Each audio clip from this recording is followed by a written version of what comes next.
还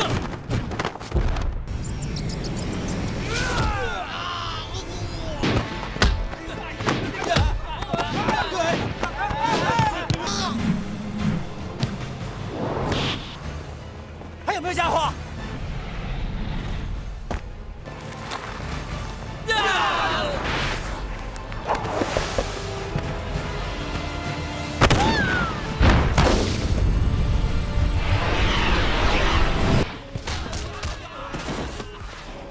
At bago tayo magpatuloy ay isa-shoutout muna natin si Jeff Pangon, Rani Jeremias, Ernest Emmanuel Fadjilagmago, Lowy Dan, Raquel Calibuso, Jamil Pagalanan, Ali Akbar Salak from Marawi, Archie Canete from Calibo Aklan, DJ JR from Montalban Rizal, Gerald Gardose from Pilar de Plahan Zamboanga Sibugay, Rex Pierce from Laguna, Rosalie Bernal Bagong Silang Caloocan City, Rosie Quilo from Cavite, Swile B. Mac from Quezon City, V16 Gamong from Barangay Daymampaw, at Victor Clemente from Boracay Island.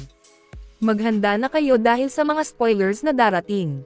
Isa sa mga pinakamagaling na manlalaro ng soccer ay tinatawag ang sarili bilang golden leg, dahil sa kanyang kakayahang laging makapuntos tuwing siya'y sumisipa sa goal. Ang kanyang kasamahan na si Han, na palagi niyang inaapi ay binibigyan siya ng pagkakataon na kumita ng maraming pera, kung siya'y magtatapon ng laban sa layunin. Tinatanggap niya ito dahil sa kasakiman, at sinisipa ang bola sa ibabaw ng goal subalit hindi ito pumasok. Pagkatapos ng laban, galit na galit ang mga tao. Ang mga tao ay nagmamadaling pumunta sa kanya. Binubugbog siya ng malakas, at sa proseso na pinsala ang kanyang binti. Tumatawa si Han habang nagtatagumpay ang kanyang plano, at sa pagkawala ni Golden Leg, siya ay nagiging isa sa mga pinakamatagumpay na coach sa sport. Si Golden Leg, na ngayon ay may kapansanan, ay nagtatrabaho bilang isang katulong para kay Han, na araw-araw siyang pinapahiya sa publiko. Gusto niyang bigyan siya ni Han ng pagkakataon na mag-coach ng isang team, ngunit tumatanggi ang lalaki at patuloy na iniinsulto ang kanyang kakayahan, sinasabing siya ay wala ng kwenta ngayon. Galit na galit si Golden Leg at sinisisihan para sa kanyang mga pinsala, ngunit walang maniniwala sa kanya ngayon na siya ay wala ng halaga. Dagdag pa ni Han sa sugat sa pamamagitan ng pagsasabi kay Golden Leg na siya talaga ang nagplano ng pangyayari, at nagbayad ng mga tao para sadyang sirain ang kanyang binti. Pakiramdam na walang na siyang pag-asa at walang magawa, naglalakad si Golden Leg sa kalye at nakikita niya ang isang laban ng soccer na naglalaro, na naalala niya ang mga magandang araw. Naririnig niya ang isang boses na nagsasabi sa kanya, na hindi ganito ang paglalaro ng soccer. Lumingon siya at nakikita niya ang isang basurero, na nag-stretch ng kanyang mga binti. Tumalon ang lalaki sa isang dramatikong paraan, na nag-iwan kay Golden Leg na walang masasabi. Lumalapit siya sa kanya na may apoy na kapangyarihan, na nakakatawang sinusunog ang mukha ni Golden Leg. Ipinakilala niya ang sarili bilang si Sing, isang tagapagtaguyod ng Shaolin Kung Fu, at iniabot sa kanya ang isang napaka-shady na business card. Sinusubukan ni Sing na kumbansihin siya, na ang Kung Fu ay napakapaki-pakinabang. At kung ang lahat ay marunong nito, magiging mas madali ang kanilang buhay, tulad ng babaeng nadulas sa balat ng saging. Iniisip ni Golden Leg na ang taong ito ay isang mangbibiro, at hinahagisan niya ang lalaki sa isang lata ng beer. Ngunit sinisipa ito ni Sing ng napakalakas, na ito ay lumilipad ng hindi nakikita sa isang iglap. Iniisip ni Golden Leg na ito ay isang ilusyon lamang at naghiwalay ang dalawang lalaki. Ipinakita ni Sing ang kanyang kapangyarihan, sa pamamagitan ng pagtulong sa isang tao na ilipat ang kanyang refrigerator gamit ang kanyang pagsipa. Kinokolekta niya ang pera mula sa kanyang basura, at pumunta sa isang restaurant para bumili ng mga buns. At sa kanyang pagpunta roon, namangha si Sing nang makita niya ang babaeng nagngangalang Mi, na gumagawa ng mga buns gamit ang kanyang Tai Chi skills, habang ibinabato ang tinapay sa hangin at hinuhuli ang kaldero gamit ang kanyang mga kamay. Sinusubukan niyang bumili ng mga buns gamit ang kakaunting pera na mayroon siya, at agad siyang nakipaglandian sa babae at sinasabing siya ay maganda. Ngunit tumanggi siyang ibenta sa kanya ang anuman. Wala nang ibang pagpipilian, inilagay ni Sing ang kanyang sirang sapatos bilang deposito, ngunit seryoso, kailangan mo akong bayaran para itapon ang mga iyon. Sinusubukan niyang kumbansihin ang kanyang sarili sa huling paraan, sa pamamagitan ng pagsayaw sa kalye na ikinagulat ng lahat, ngunit ang kanyang mga rhythm ay nagdudulot ng hypnotizing, na ang lahat ay nagsisimulang sumali sa kanyang katawa-tawang sayaw. Lahat sila ay napatigil nang lumabas ang may-ari ng restaurant. at sinabihan silang lahat na umalis. Sinamantala ni Sing ang pagkakataon na tumakbo ng hindi nagbabayad, at iniwan ang kanyang mga sapatos, na itinapon ng babae sa basurahan. Hinahanap niya ang kanyang unang kapatid na nagngangalang Ironhead, na nagtatrabaho sa nightclub, at sinasabi sa kanya na maaari nilang gamitin ang kanilang talento sa pagkanta at pagsayaw, upang ipalaganap ang Shaolin Kung Fu.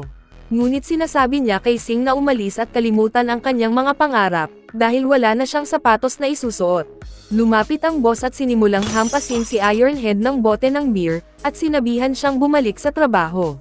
Sa desperadong paraan ng pagpapa-impress sa kanyang boss, iminungkahi ni Ironhead na magtanghal si Sing sa entablado para sa aliwan ng gabi, ngunit sinabihan siya ng boss na sumama sa kanya, at muling hinampas ang bote ng beer. Nung araw na iyon, nagpe-perform sila sa entablado na walang kabuluhan, at nagulat ang mga customer sa kanilang ginagawa. Sa ilang minuto, pumunta ang mga customer sa entablado, at sinimulang bugbugin ang dalawang magkapatid. Sinubukan ni Sing na lumaban, ngunit ayaw niyang mawalan ng trabaho ang kanyang kapatid, kaya't siya ay sumuko at nawalan siya ng malay. Kinabukasan, habang umiihi sa pader si Golden Leg, ay may nakita siyang lata ng beer na nakabaon sa pader. Subalit agad niyang naalala, na ito ang parehong lata na sinipa ni Sing, at sinubukan niyang bunutin ito. Nag-crack at nabasag ang pader, na nagbunyag ng isang laban na malapit nang mangyari sa pagitan ni Sing at ng mga customer sa nightclub. Sinabi ni Sing sa mga gangster, na humingi sila ng tawad sa kanilang kawalang-galang na respeto. Subalit pinagtawanan nila si Sing, at sinimulan siyang atakihin. Sinubukan niyang itigil ang kanyang napakalakas na pagsipa sa simula, ngunit patuloy na inaatake siya ng mga gangster nang walang tigil. At agad niyang sinisipa ang soccer ball sa isa sa mga gangster, na nagdudulot sa kanya ng paatras. Bumangon siya at iniisip na ayos lang ang lahat, ngunit nagsusuka ang gangster kaagad. Pagkatapos sinipa niya ulit ang bola na nagresulta ng pagkabasag sa konkreto na pader, at pinalipad isa-isa ang mga gangster. Natakot sila sa kanyang kapangyarihan, at nagmakaawa sila sa kanya. Kahit na natalo niya ang mga gangster, siya ay labis pa ring nabigo tungkol sa pagpapasikat ng kung fu, at nagmuni-muni siya sa kalye habang umiinom ng milkshake. Natagpuan siya ni Golden Leg at humingi ng pahintulot na tingnan ang kanyang binti, na wala namang pakialam si Sing. Napagtanto ni Golden Leg na si Sing ay may tunay na potensyal na kapangyarihan, at iminungkahi na gamitin niya ito sa paglalaro ng soccer. Agad na nagulat si Sing sa kanyang mungkahi, at posibilidad na gamitin ang kanyang mga talentong ito. Nagmamadali si Sing kay Golden Leg na turuan siyang maglaro, ngunit sinabi niya na dapat siyang mayroong pares na sapatos. Bumalik siya kay Mi para sa kanyang mga sapatos, ngunit sinabi niya na itinapon niya ang mga ito dahil sira na. Habang siya ay paalis na may dalang pagkadismaya, inihagis ni Mi ang mga sapatos ni Sing, at agad itong inayos ni Mi na may mga stickers na nanggaling sa kanya, at napangiti si Sing sa kaligayahan. Pagkatapos ay pumunta siya sa lahat ng kanyang mga kapatid, at hinihiling sa kanila na sumali sa koponan ng soccer upang gawing popular ang kung fu. Ngunit bawat isa sa kanila ay may mga dahilan at iniisip na si Sing ay nangangarap lamang. Ang kanilang mga buhay ay naging mahirap, pagkatapos mamatay ang kanilang master dahil hindi nila makita ang anumang paggamit ng kanilang mga talento. Wala ni isa sa kanila ang nagsasanay sa kanilang kung fu, at matagal nang nawala ang kanilang mga kakayahan. Ang ika-6 na kapatid, nakilala sa kanyang leksi at kakayahang lumipad. Ngayon ay halos hindi na makalakad ng ilang hakbang nang hindi natutamba. Naniniwala si Sing na nabigo siyang kumbansihin ang kanyang mga kapatid, pero ang kanyang mga salita ay nagpapaalala sa kanila kung sino sila noon. At sa kanyang sorpresa, lahat sila ay nagtitipon sa rooftop sa isang dramatikong paraan, na handang magsimula ng pagsasanay habang sabay-sabay nilang inilapat ang kanilang mga kamay. Hindi naging maayos ang kanilang pagsasanay dahil naisipan ni Sing ang bola papunta sa langit, at kailangan nilang maghintay ng 2 oras bago ito bumagsak. Sinabi ni Golden Leg kay Sing na kailangan niyang kontrolin ang kanyang kapangyarihan. Kinuha niya ang itlog mula sa ika-6 na kapatid at ibinato ito kay Sing, ngunit nabasag ang itlog kapag sinubukan niyang sipain ito. Galit na tumakbo ang kapatid upang subukang kainin ang mga natirang piraso. Kinakailangan nilang kaladkarin ang lalaki palayo habang umiiyak siya tungkol sa kanyang mga itlog. Muling naghagis si Golden Leg ng isa pang itlog kay Sing, ngunit sa pagkakataong ito, nabasag ito sa kanyang pantalon. Naramdaman ni Sing ang panganib at mabilis na inihagis ang isa pang itlog sa bibig ng ika-3 kapatid, na nagresulta sa isang eksenang French kissing na ikinagulat ng lahat. Nakagawa ng proseso si Sing sa pagkontrol sa kanyang kapangyarihan, ngunit muling nabasag ang itlog.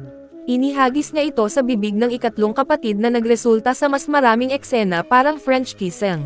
Sa wakas, nagsimulang magpakita ng resulta ang kanilang pagsasanay, habang ipinapakita ni Sing ang pambihirang lakas sa pagkontrol ng bola, at lahat ay nakatingin sa kanya na puno ng paghanga. Ipinasabak ni Golden Leg ang kanyang koponan sa kanilang unang kompetisyon laban sa isang koponan, na kilalang kilala sa kanilang mga kakaibang pamamaraan sa larangan ng soccer. Sa katunayan, binubuo ang gangster mula sa nightclub na nakalaban ni Sing noong nakaraan. Alam natin na may masasamang mangyayari kapag ang kanilang kapitan ay patuloy na naghuhulog ng mga nakamamatay na armas mula sa kanyang pantalon bago pa man magsimula ang laban. Ang laban ay normal sa simula, ngunit kailangan nating sabihin na sa pamamagitan lamang ng pagtingin sa kanilang mga kasanayan, ang kanilang mga pagkakataon na matalo ang ibang koponan ay nagiging zero. Mabilis na nagbago ang tono ng laban habang sila ay malapit ng makapuntos, at agad na inatake si Sing sa mga koponan gamit ang kanilang mga flying kicks. Lumingon siya sa paligid at nakita niya ang kanyang koponan na binugbog sa kaliwa at kanan. Ang buong stadium ay naging larangan ng digmaan, na nagsasabing si Sing ay gustong tumakas. Ipinatong ng isa pang kapatid ang kanyang pantalon sa isang stake bilang tanda ng pagsuko, na pinagtawanan siya ng kabilang koponan. Sinabi nila sa kanya na ilagay ang kanyang salawal sa ulo bilang simbolo ng pagkatalo. Nagatubili ang kapatid ngunit sa huli ay nagpatuloy at napahiya siya sa harap ng lahat. Naramdaman ni Sing ang pagbabago sa hangin at sinabihan si Golden Leg na bumalik na ang kanyang mga kapatid. Bumalik ang kanilang mga kapangyarihan habang ang kanilang kahihiyan ay nagbigay buhay sa kanilang mga puso na may dalang apoy. Sinubukan ng ibang koponan na atakihin sila, ngunit wala silang laban sa harap ng kanilang mga kapangyarihan. Nagpatuloy ang mga kapatid sa pagpapakita ng kanilang mga individual na kapangyarihan, habang pinapangotsa nila ang kabilang koponan.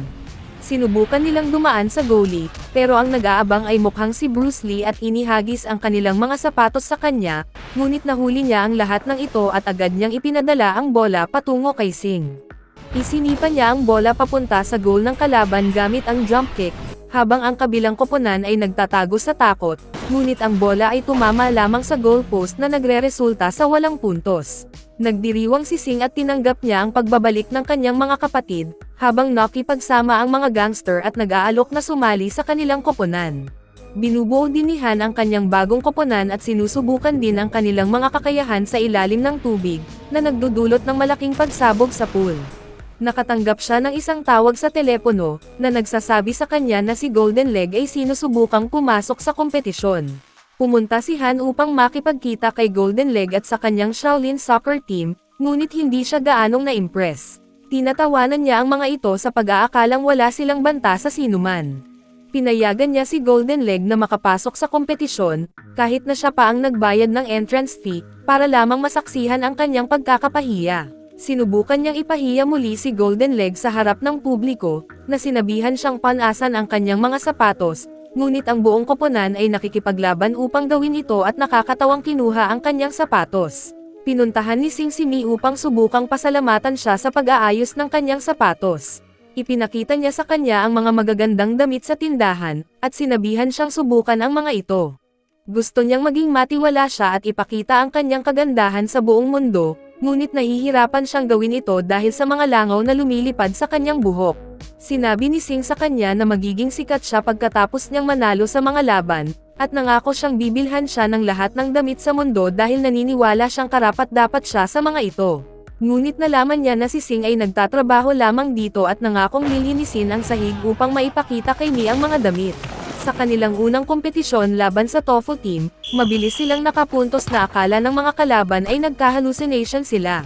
Sinubukan ng kalaban na protektahan ang kanilang goal, ngunit ang challenge team ay patuloy na umiskor, kahit na ipinadala pa ang kanilang mga manlalaro sa goal kasama ang bola. Umabot ang balita kay Han at nagulat siyang malaman na nag-score sila ng 42-0. Mabilis na umakyat sa kasikatan ang koponan habang ganap nilang winasak ang lahat ng kanilang mga kalaban. Malinaw na naantig si Mi sa mga mabuting salita ni Sing, kaya't lumapit siya sa isang nakakatakot na hitsura ng babae na gumagawa ng plastic surgery. Ipinagdiriwang ng team ang kanilang tagumpay sa restaurant ni Mi, at nabigla silang makita ang mga resulta ng kanyang mga makeup.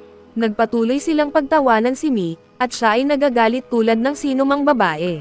Lumabas ang may-ari ng restaurant para sigawan si Mimo Lee, ngunit sa pagkakataong ito, inilabas niya ang lahat ng kanyang galit sa babae dahil sa pang-aabuso sa kanya.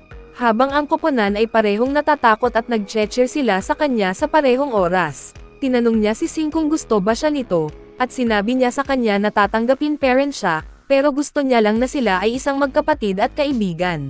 Sinabi niya sa kanya na kung masira ulit ang kanyang sapatos, maaari niya itong ayusin para sa kanya, at naisinagot ni Sing na huwag mag-alala dahil hindi na siya magsusuot ng lumang sapatos. Naawa ako sa babae dahil malinaw na wala sa kanyang isip ang lalaki pagdating sa mga babae, at ito ang dahilan kung bakit siya umiiyak. Habang tinalo ng Shaolin Team ang kanilang huling kalaban sa soccer field, nagpapatuloy sila sa finals laban sa Devil Team ni Han. Nagkaroon ng pulong si Han kay Golden Leg, na nag-aalok sa kanya ng pera tulad ng ginawa niya mga taon na ang nakalipas, upang makaiwas sila sa kompetisyon. Tinanggihan ni Golden Leg ang alok, na ikinagalit ni Han na iniisip na masyadong sakam ang kanyang karibal. Sumasang-ayon si Golden Leg na siya ay sakam, ngunit hindi sa pera. Gusto niyang manalo sa pambansang championship laban sa koponan ni Han. Pumunta si Sing sa restaurant ni Mi bago ang huling kompetisyon, ngunit nakita niyang wala na siya. Tinanong ni Sing ang may-ari ng restaurant tungkol kay Mi, at sumagot ito na si Mi ay tinanggal sa trabaho. Sa ilang kadahilanan, naging mapait at maasim ang kanyang mga tinapay sa nakaraang ilang linggo, na nagtaboy sa lahat ng mga customer. Kinuha ni Sing ang isa sa mga buns sa sahig at tinikman ito, huminto siya sa isang sandali, at sa wakas ay napagtanto na marahil ay umiiyak ang babae habang ginagawa ang mga ito. Ang pag-uusap nila noon ay talagang nakadurog ng puso ni Mi. Dumating ang koponan sa finals laban sa Devil Team, ngumiti sila habang tinitingnan nila ang trophy para sa unang pwesto, ngunit kailangan muna nilang talunin ang koponan ni Han. Nagsimula silang umatake ng agresibo at madaling nalampasan ang lahat ng mga kalaban. Naipasa ang bola kay Sing at sinipa niya ito ng buong lakas, ngunit madaling nahuli ito ng goalie ng kalaban na may isang kamay sa kanyang bulsa. Ibinalik niya ang bola at hinamon si Sing na subukan ulit. Sinubukan ni Sing ang isang trick shot, ngunit nabigo siya dahil sa napakabilis ang kanilang goalkeeper. Sinubukan niya itong yulit sa pangatlong pagkakataon na ibinuhos ang lahat ng kanyang enerhiya sa pagsipa, ngunit nagawa lamang niyang pilitin ang goalie na gumamit ng dalawang kamay. Tinatawanan ni Han ang pagkakaiba ng kapangyarihan, dahil pina-inject niya ang kanyang mga manlalaro ng droga bago ang laban, na lubos na nagpataas ng kanilang battle power. Inihagis ng goalkeeper ang bola sa buong field, at tinamaan ang goalie ng Shaolin Team na nagpatumble sa kanya. Nagpatuloy ang kalaban sa pagsipa ng goal at pinalipad ang doppelganger na si Bruce Lee. Siya ay kumikilos na parang maayos ang lahat, ngunit nasugatan ng husto sa kanyang kaliwang kamay. Ang kalaban ay sumipa muli gamit ang higit na puwersa sa pagkakataong ito, ang bola ay tumama sa kanya ng napakalakas na ito ay nahulog siya sa lupa. Ang kalaban ay nagpapatuloy na sipin siya sa mukha, na nagpapalipad sa kanya sa likod bahay. Inihayag ni Han na ang kanyang plano ay hindi kailanman manalo sa laro sa pamamagitan ng pag-score, kundi sa pamamagitan ng pagpilayan ang ibang mga manlalaro. Binayaran niya ang referee para walang tumawag ng foul play. Patuloy na umaatake ang Devil Team sa mga manlalaro ng Shaolin Team, na nagdudulot ng malubhang pinsala sa karamihan sa kanila. Sa kabutihang palad, bago pa sila makagawa ng karagdagang pinsala ay tumawag ng kalahating oras ang referee. Ang ilan sa mga manlalaro ay natatakot kaya umalis sila sa koponan. Si Sing ay galit na galit sa sitwasyon, at nagkagulo ang mga kapatid kasama si Golden Leg dahil sa pagkadismaya sa kasalukuyang kalagayan. Kung makatanggap sila ng isa pang pinsala ay madi-disqualify sila sa kompetisyon. Sinabi ng ikatlong kapatid na tumahimik ang lahat, habang siya ay nagboluntaryo na maging isang goalie ang pinakadelikadong posisyon sa ngayon. Sinubukan ng koponan na depensahan gamit ang ilang impormasyon, ngunit nahampas sila tulad ng mga bowling pins. Pinagtutuunan ng Devil Team ang lahat ng kanilang lakas sa goalie, at patuloy siyang inaatake ng sunod-sunod na sipa. Unti-unting naitulak ang goalie papalapit sa goal line habang ang kanyang mga damit ay napapunit ng apoy. Sa ikinagulat ng lahat, nagawa niyang hulihin ang bola mula sa Devil Team at agad niyang sinushoot papunta sa goalie's Devil Team. Sinalubong nila ang goal ng kalaban, at si Sing ay namamahala upang mapunta ang isang shot sa goalie. Ang bola ay tumalbog sa kabilang direksyon, ngunit naitapon ito dahil sa pagsuntok ng goalie sa poste. Sinabi ni Han sa kanyang koponan na gamitin ang panghuling atake, at masyadong sinisipa nila ang goalkeeper ng may matinding puwersa. Nagawa niyang pigilan ang bola, ngunit natambo siya ng isang shockwave. Dahil sa kakulangan ng mga manlalaro, ang Shaolin team ay mapipilitang ma-disqualify. Sa pakiramdam nila ay wala na silang pag-asa. Biglang nagpakita si Mi sa harapan nila na may bagong gupit, na para bang kakagaling lang niya sa Mars. Nagboluntaryo siyang maging goalie, ngunit tumanggi si Sing, sinasabi na sobrang mapanganib ito. Napansin niyang sira ang mga sapatos ni Sing, at ibinigay niya sa kanya ang lumang sapatos na kanyang inayos na may mas marami pang sticker ngayon.